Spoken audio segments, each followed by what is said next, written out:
If you've been keeping up with all of my videos, you already know that Anno 117 Pax Romana is packed with lots of big flashy features. Diagonal roads, aqueducts, and that beautiful Roman setting. But today, we're not going to talk about the obvious. Instead, I want to show you 4 underrated features that you might have missed. Things that really aren't going to make the trailers, but are really going to improve your experience if you have played the Anno games in the past. So let's dive in and check these out.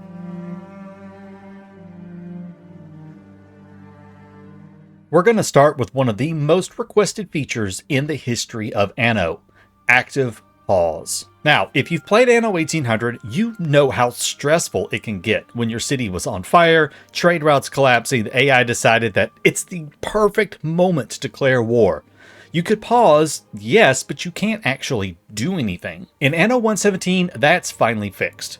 With active pause, you can stop time completely, and then you can keep building, fixing trade routes, giving ship commands, whatever you want to do, all while the game is frozen. It's a very simple addition, but it changes so much. It lets new players catch their breath, and it gives the perfectionists the ability to plan cities down to that very last tile without being punished for taking their time. This is one of those quality of life upgrades that doesn't sound flashy, but as soon as you start using it, you're never going to want to go back again. After having played so much Anno 117 already, every time I go back to Anno 1800, I find myself constantly hitting the space bar, trying to pause the game so I can keep doing some stuff, which just takes me out to the world screen in Anno 1800, and it is so frustrating. Many people are going to be very excited about this addition to the game, and my only question is, why couldn't we get this sooner?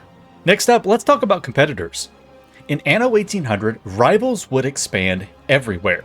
You'd move into a new region and boom, the AI was already there, building settlements, cutting you off. But in Anno 117, 2 new AI personalities make things so much more manageable. We have Dorian in Latium and Arthur Jorgwin in Albion. Dorian is a 1-star opponent who will stay in Latium at all times. He never leaves that region. Arthur is a little tougher. He's a 2-star opponent, but he is locked to Albion. What does that mean for you? It means each region stays competitive without being suffocating. You don't have to sprint across the map terrified that the AI is going to gobble up every island before you even build a fleet. Instead, you can play at your own pace with these AI. Focus on building a strong foothold in one region and then expand to another region when and if you want to. It's a small design choice, but it does make the game feel less like a race and more like a strategy sandbox.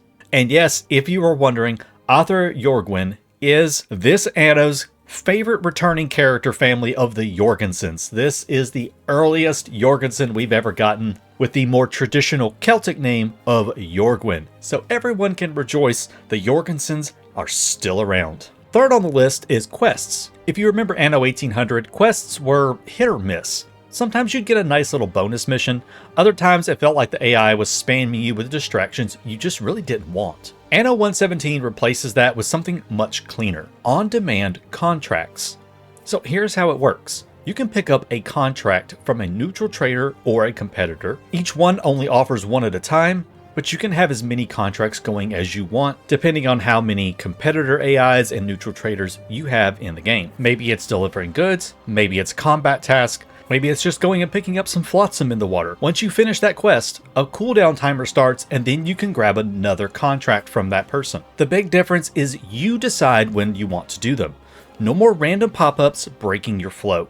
It's streamlined and it's predictable and it actually fits into your strategy instead of feeling like busy work. And when you want those extra rewards, money, resources, or even some reputation, you know exactly where to go and they'll be waiting for you when you get there. Last up is the new all goods system. If you played Anno 1800, you know the actual pain that I'm about to describe. You've opened up the trading post, you have to click through every single resource one by one and manually set buy or sell orders or minimum stock. And if you had multiple islands, you multiply that tedium by 10. Anno 117 finally fixes this. Now there's an all goods tab right there when you click on a resource in your trading post. You can set all goods to sell when above a particular amount or set the minimum stock for your internal trade routes. This applies to all of the goods on the island, but anything you have manually changed yourself will override the all goods selections, giving you a much quicker and easier way to manage the selling of goods on your island. It's one of those features that you don't really appreciate until you try it. Instead of babysitting dozens of sliders, you can manage your entire island's resources in just seconds.